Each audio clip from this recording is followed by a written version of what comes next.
So hello everyone.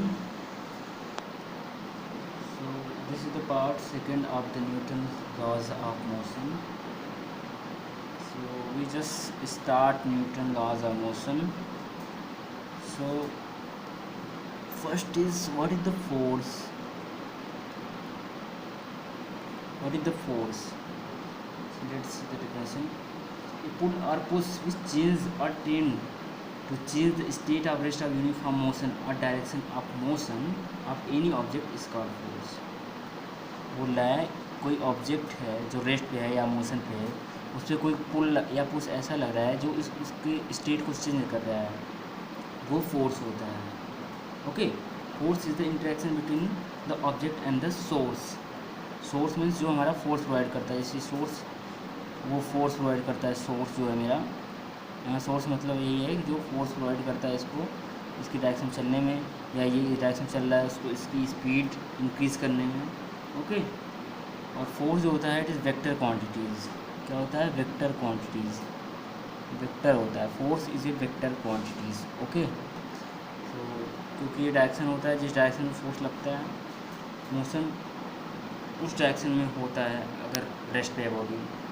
Okay, तो effect of resultant force, second heading है हमारा effect of resultant force.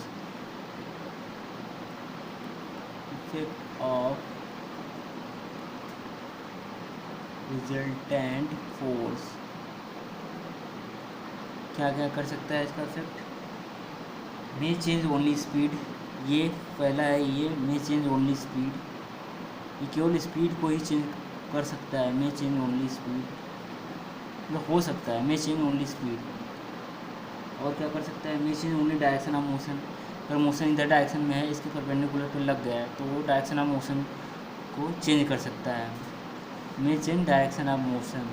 Direction of motion मतलब कर सकता है. ओके, ये both speed and direction of motion, ये स्पीड भी चेंज कर सकता है. मे change the both speed and direction. Speed मतलब उसको जिस स्पीड से जा रहा है उसको भी चेंज सकता है, और डायरेक्शन से इधर साइड जा रहा है, फोर्स इधर साइड लग रहा है तो वो डायरेक्शन भी चेंज कर सकता है, both speed and direction. Okay, may change size and shape of the body. अगर बॉडी डिफॉर्मेबल है तो उसके साइज एंड शेप को भी चेंज कर सकता है. साइज एंड शेप, ये हमारा हो गया effect of resultant force. Force क्या होता है? अब इसकी यूनिट हम देखेंगे. Unit, what is the unit of force. Okay, unit देखेंगे. तो यूनिट अगर इसका MKS में देखते हैं, MKS में मीटर किलोग्राम सेकंड वाले सिस्टम में, तो उसको न्यूटन बोल सकते हैं, Newton's.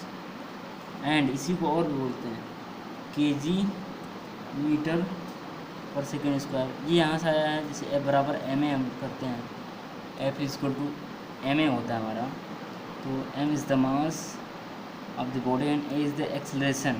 So what is the unit of acceleration? Is meter per second square. Okay, so this is the kg meter per second square. This is also called the Newton.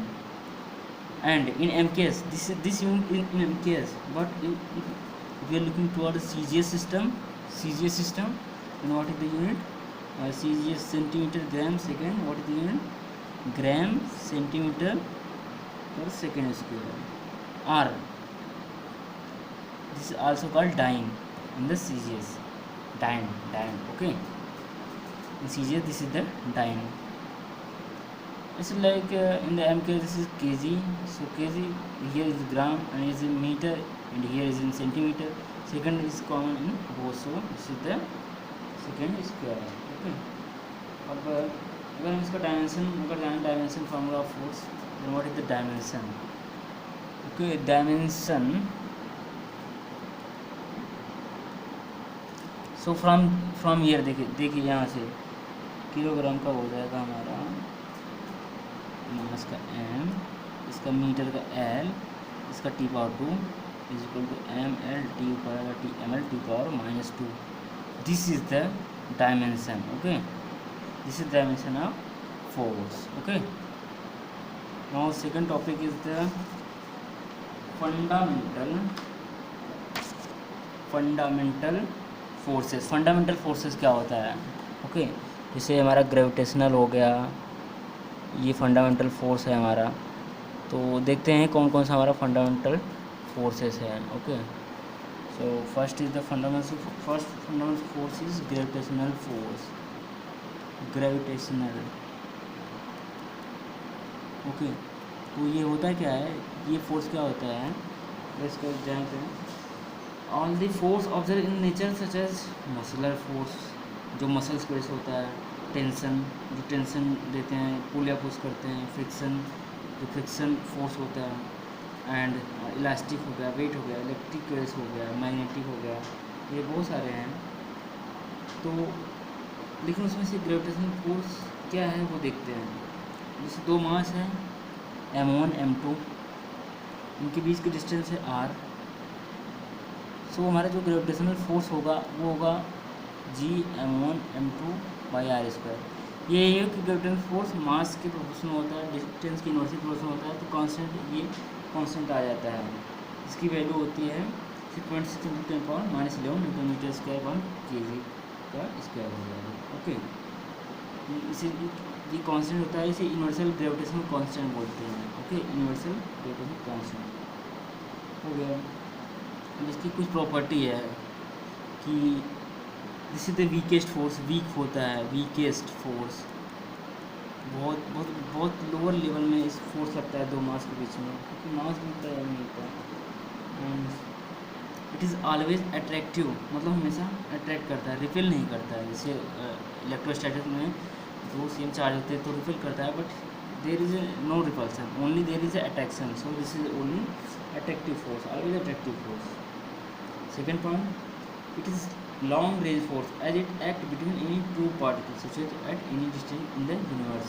It is long range force होता है, जैसे एक यहाँ है, एक काफ़ी दूर है, इसलिए वो वीकेस्ट भी होता है, क्योंकि आर की वैल्यू काफ़ी ज़्यादा हो जाती है तो एफ जी की वैल्यू बहुत कम हो जाती है अगर हम फार्मूला से देखेंगे। तो this is the very long range force.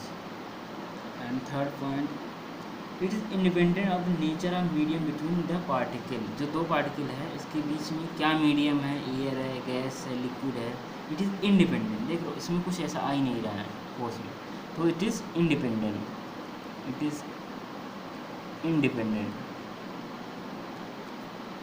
of the medium between the masses।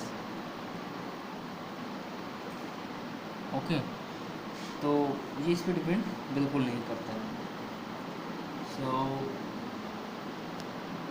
So next is electromagnetic force, electromagnetic force, this is also the fundamental force. So what is electromagnetic force? Very simple, force exerted by the one particle on the other because of electric charge। जैसे इस पर plus Q है, इस पर minus Q है, protection होगा। So the force exerted by the one particle on other because of the electric charge on the particle is called electromagnetic force, जो हम इलेक्ट्रोस्टैटिक्स में पढ़ते हैं। इसकी कुछ प्रॉपर्टीज़ भी हैं, जैसे ए इसका हो गया, दिस कैन बी अट्रैक्टिव और रिपल्सिव। ये अट्रैक्टिव भी हो सकता है, रिपल्सिव भी हो सकता है, अट्रैक्टिव और रिपल्सिव।